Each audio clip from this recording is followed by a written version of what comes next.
Captain Jake Morrison sat in his chair on the bridge of the UES Harmony. The ship floated quietly near Luna Station, waiting for new orders. Jake had been a captain for 10 years, but today felt different.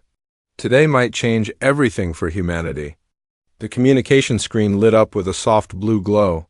Lieutenant Katie Brooks looked up from her station. "Captain, we have an incoming message. It's not from Earth."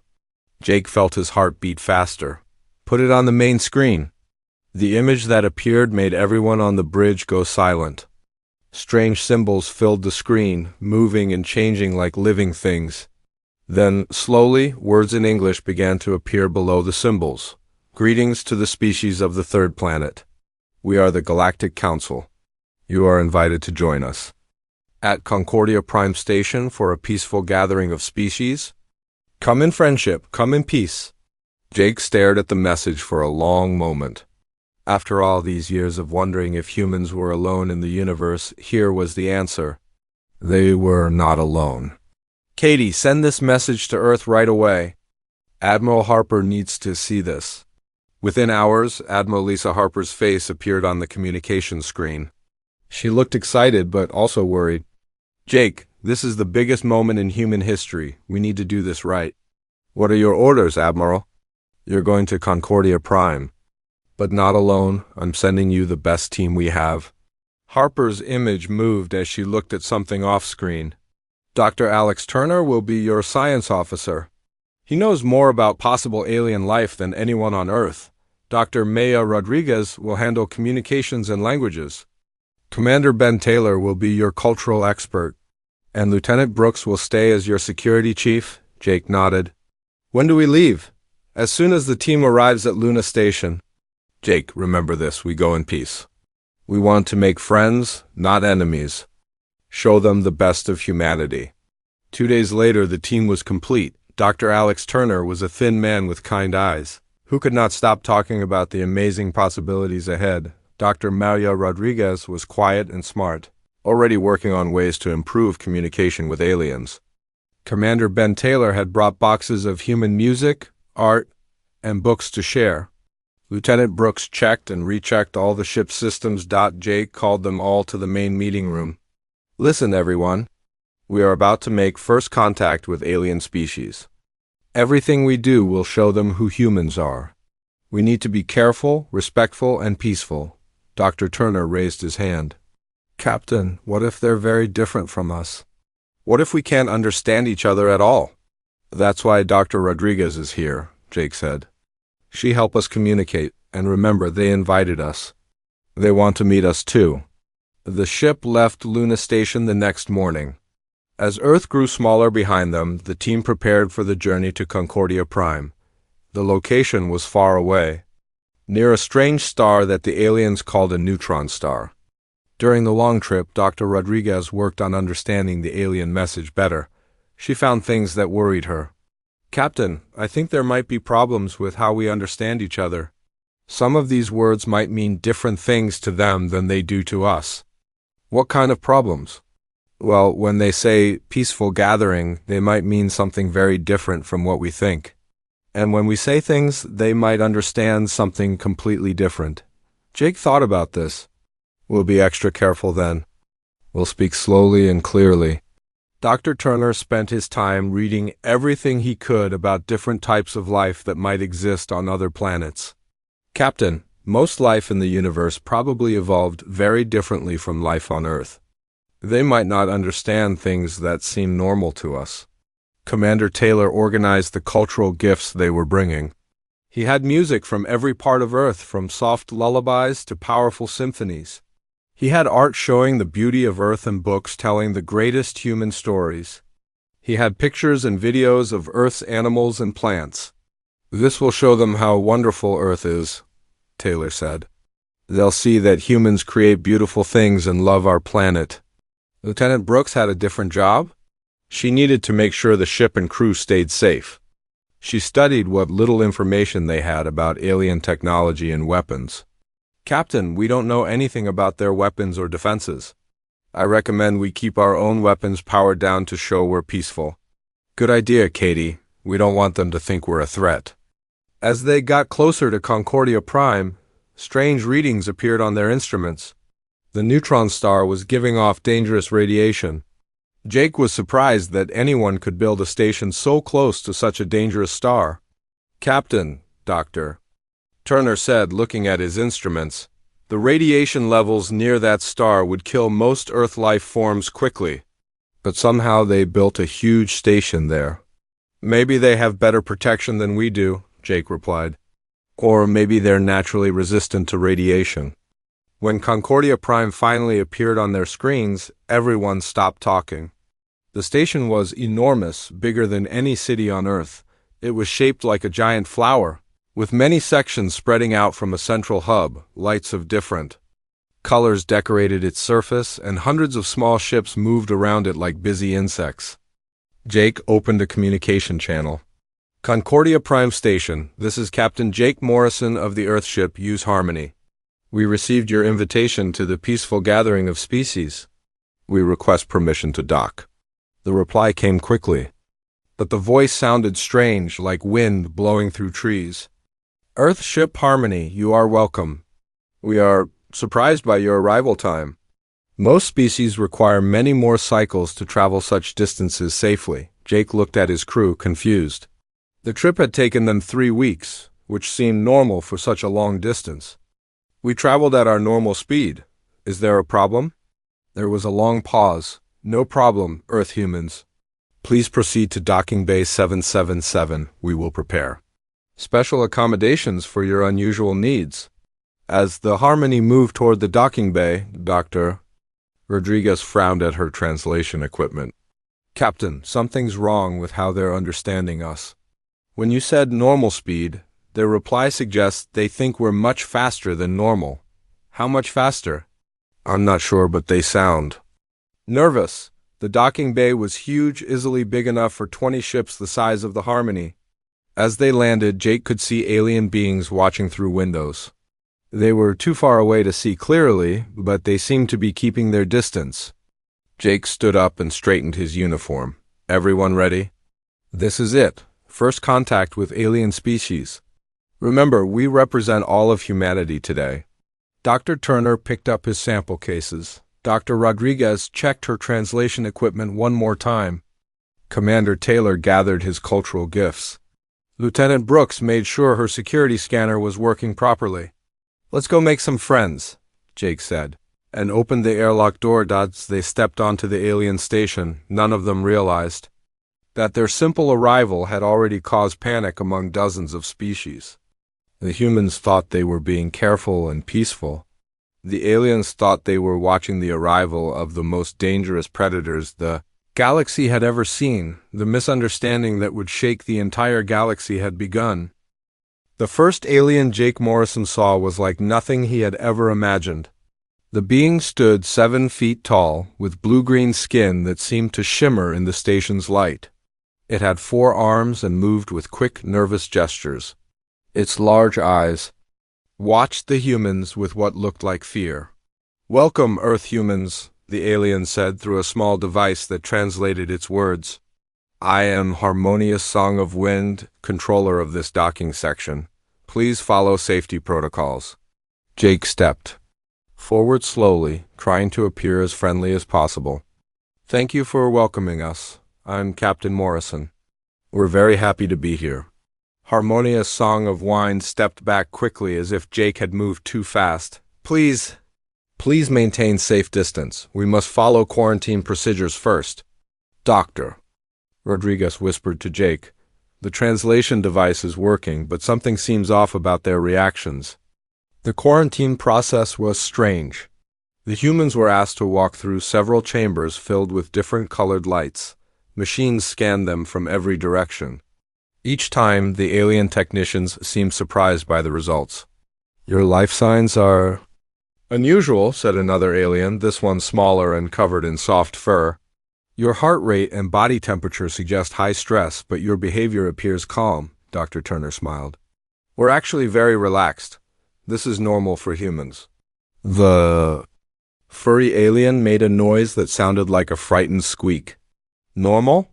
These readings would indicate extreme battle readiness in most species," Jake tried to explain. Humans run a little warmer than most Earth animals. Our hearts beat faster. 2. It's just how we're built. This explanation seemed to make things worse. The aliens exchanged looks and spoke quickly in their own languages. Dr. Rodriguez's translator picked up fragments, battle ready, predator specifications, and extreme survival adaptations. After the quarantine, Harmonia's Song of Wine led them through the station's corridors. The hallways were wide and bright with soft curves instead of sharp corners. Everything seemed designed to be gentle and peaceful. "Your station is beautiful," Commander Taylor said, looking around with interest. "How many species live here?" Concordia Prime hosts representatives from 47 different worlds. Harmonia's Song of Wine replied, but its voice sounded proud. "We have worked for many generations to create this place of peace." Dr. Turner, excited to learn about alien life, asked, "How did your species evolve? What was your home world like?" The question seemed to make Harmonia's Song of Wine very uncomfortable. We evolved from small tree-dwelling creatures. Our world has always been peaceful. No large predators existed on our planet." "That's fascinating," Turner continued. "How did you survive without having to defend against predators? What did you eat?" Now, Harmonia's Song of Wine was backing away again. "We eat fruits and soft plants. Survival came through hiding and cooperation. Never through fighting." Lieutenant Brooks, following her security training, asked, "What kind of defense systems does the station have?" "We want to make sure our ship's systems won't interfere with anything." The effect of this question was immediate. Every alien in the corridor stopped moving. Harmonia's Song of Wind's skin changed from blue-green to a pale white color. "Defense systems?" the alien whispered. "Why would you need to know about our defenses?" Jake quickly stepped in. "Lieutenant Brooks is just following standard safety procedures. We want to make sure we don't accidentally cause any problems," but the damage was done. The aliens were now watching the humans with obvious fear. Word seemed to spread quickly through the station. As they walked, more and more aliens appeared in the corridors, but they all kept their distance. Dr. Rodriguez was working hard to understand what was going wrong. She listened to the alien conversations her translator was picking up. What she heard worried her. "Captain," she whispered, "they're talking about us like we're some kind of threat. They keep using words that translate to apex predator and death world survivors. That doesn't make sense." Jake replied quietly, "We've been nothing but polite." They were brought to a large waiting area with soft, comfortable furniture. The ceiling was high and gentle music played from hidden speakers. It should have been relaxing, but the tension in the room was obvious. Dr. Turner, still curious about alien biology, approached one of the smaller aliens. "Excuse me, could you tell me about your species? I'm a scientist and I'd love to learn." The small alien, which looked like a cross between a rabbit and a bird, trembled as Turner came near. You study other species?" "Yes, it's my job. I study all kinds of life forms." The rabbit-bird alien made a sound like a scream and ran away. Other aliens in the room moved even further from the humans. "What just happened?" Turner asked. Confused, Dr. Rodriguez checked her translator. "I think when you said you study life forms, they understood it as I hunt other species for analysis." Commander Taylor tried to help by offering some of the cultural gifts they had brought. He approached a tall, thin alien with crystalline skin. "Would you like to hear some human music? It's very peaceful." The crystalline alien looked at the small music player with terror. "Sound weapons?" No, Taylor said quickly. "Just music. For entertainment and relaxation." He played a soft piece of classical music. The effect was not what he expected. The crystalline alien's body began to shake, and cracks appeared in its skin. It made a horrible grinding noise and ran from the room. The music heard it. Dr. Rodriguez realized their species must be sensitive to sound vibrations. More aliens were leaving the waiting area. Those who remained stayed as far from the humans as possible. Jake could see them talking to each other in worried groups. Lieutenant Brooks noticed something else. "Captain, look at their security. They don't seem to have any weapons or guards." The whole station appears to be completely undefended. Jake thought about this. A space station with no weapons and no guards could only exist if everyone who came here was completely peaceful. But now they were dealing with humans, and the humans' normal behavior was being seen as threatening. Dr. Rodriguez made another discovery. Captain, I've been analyzing their language patterns. I think these species never evolved with predators on their worlds. They don't understand the concept of creatures that hunt other creatures for food. But humans don't hunt other intelligent species, Jake said. They don't know that. To them, any species that evolved from predators is automatically dangerous. They've never met anything like us before. The situation got worse when Harmonious Song of Wine returned with several other alien officials. They approached the humans, carefully, staying well out of reach. Earth humans, Harmonious Song of Wine said, we must ask about your dietary requirements. What do you consume for nourishment? Jake thought this was a simple question. We eat a variety of foods. Fruits, vegetables, grains, and some meat from animals we raise on farms. The reaction was immediate. Several aliens made sounds of distress. One of them, a flowing, liquid-like being, actually collapsed into a pool on the floor. You consume other living creatures? Harmonious Song of Wine asked in a voice full of horror. Well, yes, but only animals that we raise specifically for food. We don't hunt wild animals anymore. This explanation made things even worse. The idea that humans kept other creatures prisoner to eat them was apparently the most terrifying thing. The aliens could imagine. Dr. Turner tried to help by explaining human history. Millions of years ago, humans were hunters and gatherers. But we evolved beyond that. Now we're civilized and peaceful. The word hunters caused another wave of panic among the aliens. They began backing away even more, and Jake could hear urgent conversations in their various languages. Dr. Rodriguez's translator was picking up more and more frightening words. Predator species, hunting pack, death world origins, and extreme danger. Jake realized they were in serious trouble. Everything the humans said or did was being interpreted in the worst possible way. Their attempts to be friendly and open were being seen as signs of aggression. We need to fix this, Jake said to his team. But I don't know how. Everything we do seems to make it worse. Lieutenant Brooks had been quietly observing the aliens' behavior. Captain, I think they're preparing to evacuate the station. Look at their movement patterns. They're gathering in groups near what look like escape routes. Jake looked around and saw that Brooks was right. The aliens were definitely preparing for something, and it did not look like a welcome party. Harmonious Song of Wind approached them one more time, but now it was accompanied by what looked like the station's entire leadership council. All of them stayed far away from the humans. Earth humans, the alien said. We will prepare quarters for you while we discuss your presence with the full council. Please remain in this area for your safety and for ours. As the aliens left, Jake turned to his team. I think we just became the most feared species in the galaxy, and we haven't even done anything yet. Dr. Rodriguez nodded grimly. Captain, we need to figure out how to fix this before it gets any worse. But across the station, emergency messages were already being sent to dozens of worlds. The word was spreading fast. The predators had arrived. And they were more dangerous than anyone had ever imagined.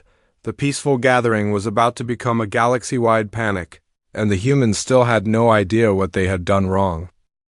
The Grand Assembly Hall of Concordia Prime was the most beautiful room Jake Morrison had ever seen. The ceiling stretched high above them, covered with lights that looked like stars. Gentle waterfalls flowed down the walls, and soft, living plants grew everywhere. Seats for hundreds of beings curved around a central stage in perfect harmony. But as Jake and his team entered the hall, the beauty was ruined by the obvious fear of everyone present. 47 different species were represented, but they all sat as far from the humans as possible. Many seats near the front were completely empty. Harmonious Song of Wind stood at a podium, its blue-green skin now showing patches of nervous white. Honored beings of the Galactic Council, it announced. We present the species from the third planet of the star they call Sol. They have come to share their culture with us. A ripple of what sounded like worried whispers went through the audience. Jake could see beings of all shapes and sizes. Some looked like walking plants. Others were crystalline structures that reflected light in beautiful patterns. And some appeared to be made of flowing liquid that held its shape. "Thank you for this opportunity," Jake said, stepping up to speak. "We are honored to be here and excited to share human culture with you. We hope this will be the beginning of a long friendship between our species and yours." The translation. Devices carried his words to every being in the hall, but the reaction was not what he hoped for. Instead of welcome, Jake saw more fear and nervous movement throughout the audience. Commander Taylor stepped forward with his first presentation.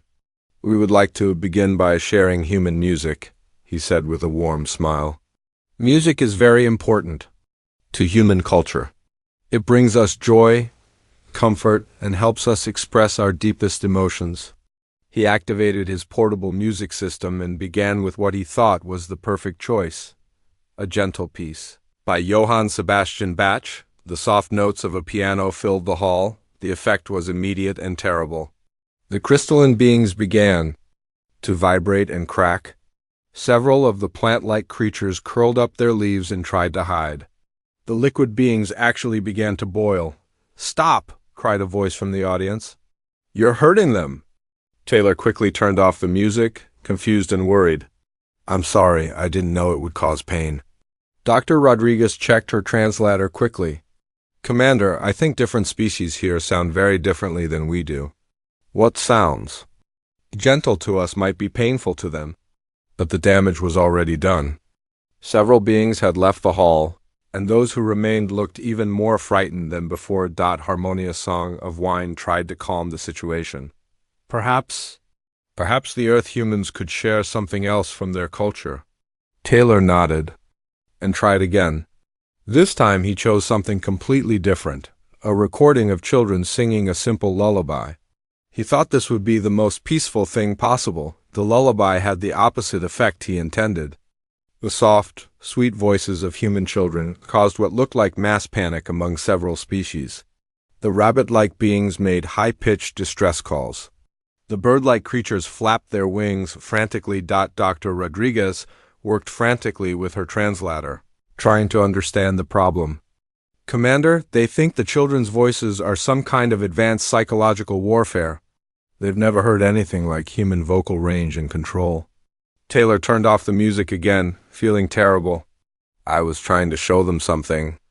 "Beautiful," Jake stepped forward. "We apologize. We didn't realize our music would be so different from what you're used to. Let us try something else." Dr. Turner approached the podium with a selection of human literature. "Perhaps we could share some of our stories instead. Stories are a way humans teach important lessons and share our values." He opened a book of classic human tales and began to read from The Lord of the Rings. He chose the part where Frodo accepts the quest to destroy the ring, thinking it showed human courage and willingness to sacrifice for others. "In a hole in the ground there lived a hobbit," Turner began, and continued with the story of how a small, peaceful creature was chosen to carry out the most dangerous mission in the world. The aliens listened in growing horror. As Turner described the dark forces, the battles, and the journey through dangerous lands, the audience became more and more disturbed. When Turner read about Frodo and Sam fighting the giant spider Shelob, several aliens actually fainted. The description of the creature and the battle was too much for beings who had never experienced violence. "This is your entertainment?" asked a shaky voice from the audience. "Stories of war and monsters and death?" Turner looked confused. "Well, yes, but it's about good defeating evil. It's about friendship and courage and doing the right thing even when it's hard." "You teach your young about warfare through stories?" another voice asked. No, Turner said quickly. "These are just stories. They're not real. We call them fiction." This explanation made things worse. The concept of fiction, of deliberately creating stories about things that never happened, was completely alien to species that only communicated literal truth. To them, humans appeared to be teaching their children about war and violence through elaborate lies. Dr. Rodriguez stepped forward hoping her language skills could help. "Let me try to explain better," she said. "Humans are very good at learning languages. We can speak many different languages and understand complex ideas." To demonstrate, she spoke a few sentences in Spanish, then French, then Mandarin, then Arabic. She thought this would show how adaptable and intelligent humans were. Instead, it terrified the aliens even more.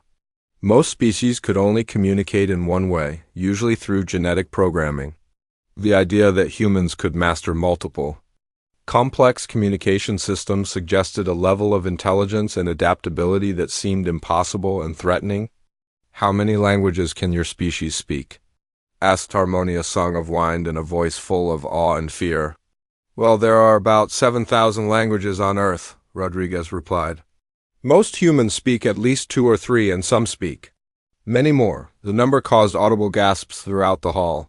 7,000 different ways of communicating seemed like an impossible achievement that could only come from a species designed for infiltration and conquest. Dr. Turner, still trying to fix the literature presentation, opened another book. This time he chose something he thought was completely safe, a children's book about friendship between different animals. He read about a lion and a mouse who became friends, with the mouse eventually saving the lion's life. He thought this would show how humans valued friendship and cooperation between different types of beings, but to the aliens, the story was pure horror. A lion was an apex predator, and the idea that humans told stories about predators and prey being friends suggested that humans were experts at manipulation and deception. "You teach your children that predators and prey can be friends?" asked a trembling voice. "It's just a story about how even small creatures can help big ones," Turner explained. "It teaches children that everyone has value, no matter how different they are." The aliens interpreted this as training for humans to deceive other species into trusting them before attacking. Jake decided to try a completely different approach. "Perhaps we could show you images of our homeworld instead. Earth is a beautiful planet with many different types of life." Commander Taylor activated a holographic display and began showing pictures and videos of Earth. He started with what he thought were the most beautiful scenes: vast forests, peaceful meadows, crystal clear lakes, and snow-capped mountains. The aliens watched in stunned silence as the images showed a world more diverse and beautiful than anything they had ever seen. But their focus was not on the beauty. They were looking at something else entirely. "Are those all predators?" asked a voice from the audience. Taylor looked at the current image, which showed a pride of lions resting in the African sun. "Well, yes, lions are predators, but they're just one type of animal on Earth." He quickly changed to what he thought was a safer image, a peaceful scene of deer grazing in a meadow. "And those?" came another question. "Those are deer. They eat plants, they're very gentle. What hunts them?" Taylor hesitated. "Well, several different predators hunt deer, but..." He tried to show images of the ocean, thinking that would be safer. But the aliens saw sharks, whales, and countless other sea creatures, many of which were predators. "Your entire world is filled with creatures that hunt and kill each other?" Harmonious Song of Wind asked in a voice full of disbelief. "Well, yes. But that's natural," Jake tried to explain. "It's how nature works. Everything has its place in the food chain." The concept of a food chain was the final straw. The idea that an entire world could be organized around the principle of creatures eating other creatures was beyond the understanding of beings from peaceful worlds. "And humans live at the top of this food chain?" asked another voice. "I suppose so," Jake admitted. The hall erupted in chaos. Beings were talking frantically in their own languages. Many were leaving, and some appeared to be calling for help on communication devices. Dr. Rodriguez's translator was picking up fragments of panicked conversations. "Death world, apex predator species, evolved for maximum killing efficiency and galaxy-level threat." Jake realized that their peaceful cultural presentation had turned into a complete. The emergency session of the Galactic Council began within an hour of the cultural presentation disaster. Jake Morrison and his team were not invited. Instead, they were escorted to their quarters by nervous security personnel who kept their distance and watched every movement the humans made. Through the small window in their quarters, Jake could see the chaos they had accidentally created. Ships were leaving Concordia Prime in large numbers. The few that remained were positioned defensively, as if preparing for an attack. "Captain," Lieutenant Brooks said, studying her security scanner, "I'm picking up massive communication traffic. Messages are being sent to dozens of star systems. Whatever's happening, word is spreading fast." Dr. Rodriguez worked frantically with her translation equipment, trying to intercept and understand the alien communications. What she discovered made her face go pale. "Jake, you need to hear this," she said. "And they're not just talking about us anymore. They're preparing their entire civilizations for what they think is an invasion." The first report came from the Zephyrian homeworld. The bird-like aliens had interpreted the humans' mention of pilot training as evidence of an airborne invasion force.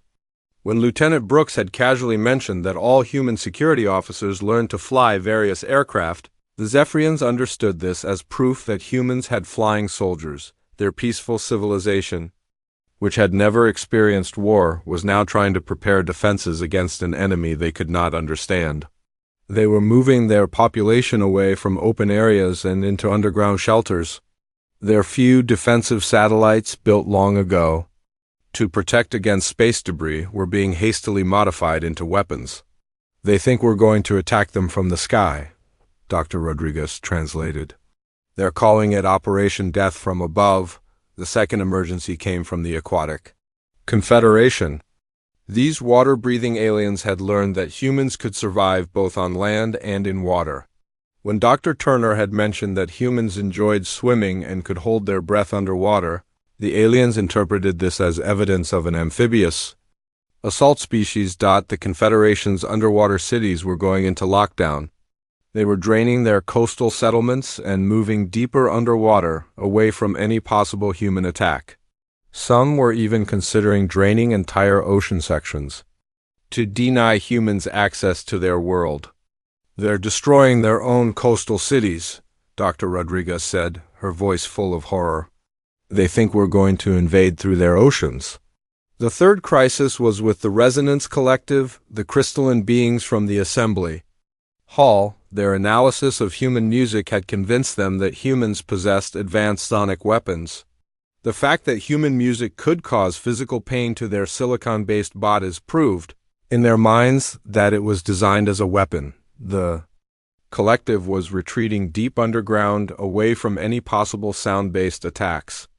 They were sealing their surface installations and cutting off all communication with the outside galaxy. Their last message was simple: "The sound weapons will not reach us in the deep places." More reports came in throughout the day. The plant-based species had declared a photosynthesis emergency and were increasing their energy production, believing they would need to survive a long siege. The gaseous beings were condensing into their most compact forms and hiding in the deepest parts of their gas giant homes. Jake felt sick as he listened to each report. "We came here to make friends, and instead we're causing a galaxy-wide panic." "Commander." Taylor sat quietly in a corner, staring at his cultural gifts. "Everything I shared with them was meant to show our peaceful nature. How did it all go so wrong?" Dr. Turner was reading through his biological data, trying to understand the problem. "Captain, I think I'm beginning to see the issue. Every species we've encountered evolved on worlds without major predators. They don't understand survival of the fittest. They don't understand competition for resources. They've never had to deal with anything like us. But we're not dangerous," Jake protested. "We're here in peace." "To them, that might be the most terrifying thing of all," Turner replied. "We're predators who claim to be peaceful. In their experience, nothing that dangerous could choose to be nonviolent. They think we're lying." The situation got worse when Dr. Rodriguez intercepted a communication from the Council's Emergency Leadership Committee. The message was being broadcast to every member world of the Galactic Council. "Citizens of the peaceful galaxy," the message began, "we face a crisis unlike any in our history. A predator species from a death world has arrived at Concordia Prime, they possess capabilities that exceed our understanding and intentions that remain unclear. The message continued with a detailed analysis of human threats. The human's ability to survive near the neutron star's radiation was described as impossible biological resistance to cosmic forces. Their faster-than-expected travel time was labeled as advanced propulsion technology far beyond our capabilities.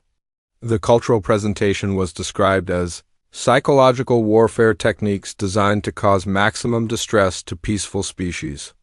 Human music was classified as sonic weapons of unknown power.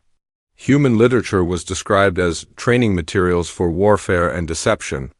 They're turning everything we said and did into evidence that we're planning to conquer the galaxy? Jake said, feeling helpless. Lieutenant Brooks discovered something else troubling. Captain, they're studying our ship. I can detect scanning beams focused on the Harmony. They're trying to figure out our technology and weapons capabilities. The problem was that the use Harmony built for diplomatic missions was still more advanced than most ships in the Galactic Council. Its shields, engines, and sensors were designed for exploration and survival in dangerous space environments. To species that had never needed such technology, the Harmony looked like a warship. They think our diplomatic ship is a military vessel, Brooks realized. And if this is what we send for peaceful missions, they're probably terrified of what our actual military must be like. The misunderstanding reached a new level when Harmonia's Song of Wind finally came to visit the humans in their quarters. The alien stayed near the door, ready to run if necessary. Earth humans, it said, the Council has questions. We must understand your intentions. Jake stood up slowly, trying not to make any sudden movements. We're happy to answer any questions. We want to clear up these misunderstandings. First question, how many of your kind exist? Jake thought this was a simple question. There are about 12 billion humans living on Earth and our colonies. Harmonia's Song of Wind's skin went completely white. 12 billion predators was beyond the aliens' ability to imagine. Most council species had populations in the millions at most. Second question, what is your military strength? We don't really have a military anymore, Jake replied honestly. We have peacekeeping forces and exploration fleets, but we haven't had wars between humans for over a century. This answer made Harmonia's Song of Wind even more frightened. A species of 12 billion predators that had somehow eliminated warfare among themselves could only mean one thing. They had become so efficient at violence that they no longer needed to fight each other. Third question, why did you really come here? Jake tried to explain their peaceful intentions, but every word seemed to make things worse. When he said humans were naturally curious about other forms of life, the alien understood this as humans study other species to find their weaknesses. When he mentioned that humans wanted to learn from other civilizations, it was interpreted as humans gather intelligence for future conquest. After Harmonia's Song of Wind left, looking more terrified than when it arrived, the situation on Concordia Prime continued to deteriorate. More ships departed every hour. Emergency protocols were activated throughout the station. The few aliens who remained avoided the human section completely. Dr. Rodriguez intercepted another disturbing communication. This one was from a council military committee that apparently did exist, despite the peaceful nature of most member species. Emergency Defense Protocol 7 is now in effect, the message stated. All Council worlds are advised to prepare evacuation procedures. The predator species has demonstrated capabilities that exceed our defensive measures. Their ship alone could potentially threaten entire star systems. Jake felt a growing sense of dread. They're preparing to evacuate entire planets because of us. The military analysis of humanity was terrifying in its misinterpretation of every human capability. The fact that humans could survive in various environments was seen as evidence of adaptive invasion biology. The human ability to eat both plants and meat was described as omnivorous consumption patterns, indicating maximum resource exploitation. Capability. Even human emotions were misunderstood. The aliens had recorded the humans' reactions during the cultural presentation and analyzed them carefully. When Commander Taylor had looked sad after his music hurt the crystalline beings, the aliens interpreted his expression as disappointment that the sonic weapons were not more effective. When Dr. Turner had shown excitement about learning alien biology, they saw predatory enthusiasm for studying potential prey species. When Jake had tried to remain calm and diplomatic, they interpreted his composure as alpha predator confidence and tactical planning behavior, the WOE. Dr. Maya Rodriguez had not slept all night. She sat surrounded by translation equipment, communication records, and data from dozens of alien species. Her breakthrough came at dawn when she finally understood the root of all their problems. "Jake," she called excitedly, "I figured it out. I know why everything went wrong." Captain Morrison and the rest of the team gathered around her workstation. Rodriguez pointed to her analysis of alien language patterns and psychological profiles. "Look at this," she said. "Every species in the Galactic Council evolved from prey. Animals, every single one.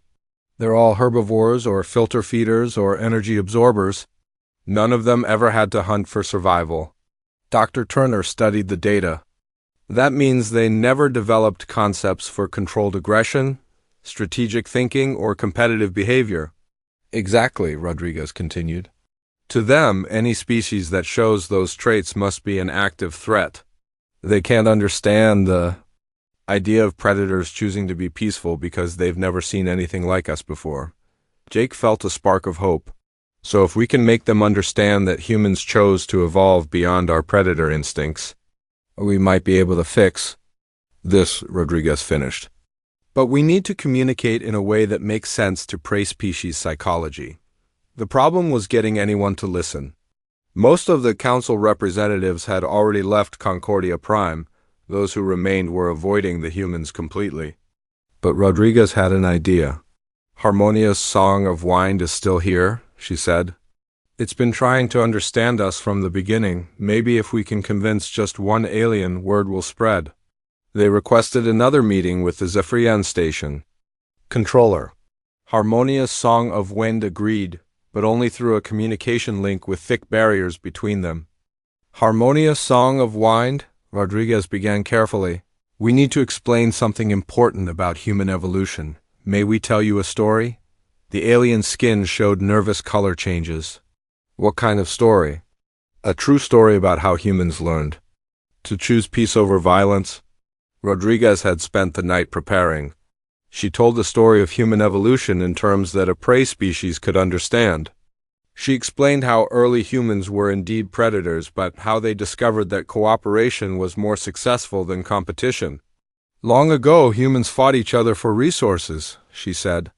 "But we learned that working together gave us more than fighting alone ever could. We chose to protect the weak instead of hunting them. We chose to grow food instead of taking it from others." Harmonia's Song of Wind listened carefully. "But you still have the instincts of predators. How can you control such dangerous nature?" Dr. Turner stepped forward. "That's exactly the point. We still have those instincts, but we choose not to use them for harm. We use our strategic thinking to solve problems. We use our protective instincts to care for those who need help." To demonstrate, Turner showed recordings from Earth's nature preserves. He explained how humans worked to save endangered species, how they cleaned polluted environments, and how they cared for animals that could not care for themselves.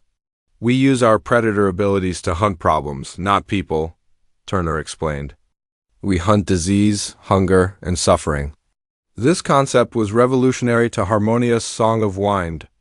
The idea that predator traits could be used for protection instead of harm was something no one in the galaxy had ever considered. "Commander." Taylor tried a different approach. He played music again, but this time he explained its purpose. "This music is designed to heal emotions and bring comfort," he said, playing a gentle lullaby. "Humans discovered that sound can be used to help others feel better." When the crystalline beings in the room began to crack from the vibrations, Taylor immediately stopped and apologized. "We're sorry. We didn't know it would hurt you. Humans always try to avoid causing harm to others." The immediate concern for the aliens' well-being, the instant apology, And the careful adjustment of behavior showed something that the aliens had never seen before, a predator species that genuinely cared about not hurting others. Rodriguez worked with the station's linguistic systems to develop a new translation protocol. Instead of direct word-for-word translation, it would account for the psychological differences between predator and prey species. When humans say, "We protect the weak," the old translation made it sound like "we collect prey," Rodriguez explained. The new system explains that humans use their strength to help others become stronger. Slowly, very slowly, Harmonious Song of Wine began to understand. The Zephyrian asked careful questions about human society, human values, and human goals. Each answer revealed more about a species that had consciously chosen to be better than their nature required. The breakthrough came when Jake explained humanity's greatest achievement, the elimination of war on Earth. For thousands of years, humans fought each other, Jake said. We had the weapons and the ability to destroy our entire planet, but we chose not to. We chose to work together instead. We chose to explore space not to find new territories to conquer, but to find new friends to learn from. This revelation stunned Harmonious Song of Wine. A species with the power to destroy worlds that chose peace instead was beyond the aliens' previous understanding of what was possible. You could have conquered your entire world, but you chose cooperation. The alien asked. Yes, Jake replied. Because we learned that making friends is more rewarding than making enemies. Word of this. Conversation began to spread, but slowly. The first species to reconsider their position were the Aquatic Confederation. When they learned that humans had chosen to clean their oceans instead of exploiting them, some of the water dwellers began to see humans differently. Dr. Rodriguez received a communication from a Confederation scientist named Flowing Current of Deep Waters. If humans truly use their abilities to protect rather than harm, perhaps we misjudged their intentions. The Crystalline Resonance Collective was next. When Commander Taylor demonstrated how human music could be modified to be completely safe for their physiology, they began to understand that humans could adapt their abilities to avoid causing harm. Sound that helps instead of hurts, one of them transmitted, "This is a new concept for us." The Plant-Based Chlorophyll Alliance was convinced when Dr. Turner shared information about Earth's reforestation projects and agricultural techniques. The idea that predators could help plants grow better was revolutionary to them, but the real turning point came when Lieutenant Brooks made an unexpected offer. She proposed that humans could help improve the security of Council worlds, not by conquering them, but by protecting them from real threats like asteroids, solar flares, and space debris. Humans have experience surviving in dangerous environments, Brooks explained. We could teach other species how to protect themselves without becoming violent. This offer to share defensive knowledge rather than exploit weaknesses was the final proof many species needed. A predator species that offered to make others stronger rather than keeping them weak was something entirely new in galactic history. The first formal apology came from the Zephyrian government. We acted from fear without understanding, their message stated. We wish to learn more about the humans who chose peace over power. Other species followed. The emergency evacuation orders were canceled. Ships began returning to Concordia Prime, trade routes reopened. The galaxy-wide panic slowly began to calm down, but the real change came in how the galaxy viewed humanity. Instead of seeing humans as a threat, they began to see them as something unprecedented. Guardians who had chosen to protect rather than prey upon others. The Galactic Council called an emergency session, but this time it was to formally apologize to humanity and to extend a very different kind of invitation. We offer humanity not just membership in the Galactic Council, announced the Council's senior representative, but a special role as protectors and mediators. Your unique evolution gives you abilities that could help maintain peace throughout the galaxy. Jake stood before the reassembled council, looking out at representatives from dozens of worlds who no longer looked at him with fear. We accept, he said simply. But remember, we're not here to rule or control anyone. We're here to help and to learn. We want to be part of the galactic community, not above it. The response was enthusiastic approval from species who now understood what humanity truly represented. In the months that followed, human teams were dispatched to worlds throughout the galaxy. They helped improve planetary defenses, solved resource conflicts through negotiation, and even served as neutral mediators. In disputes between species, the U's Harmony became the first of many human ships to serve as mobile peacekeeping platforms. Wherever conflicts arose, human diplomatic teams would arrive not to conquer, but to find solutions that worked for everyone. Dr. Rodriguez established the Galactic Translation Center, developing communication protocols that bridged the gap between hundreds of different species' psychology and language patterns. Dr. Turner founded the Interspecies Biology Institute, where humans and aliens work together to understand and protect life throughout the galaxy. Commander Taylor created the Universal Arts Exchange, helping species share their cultures in ways that brought joy instead of fear. Lieutenant Brooks became the head of the Galactic Defense Academy, where species learned to protect themselves and others without resorting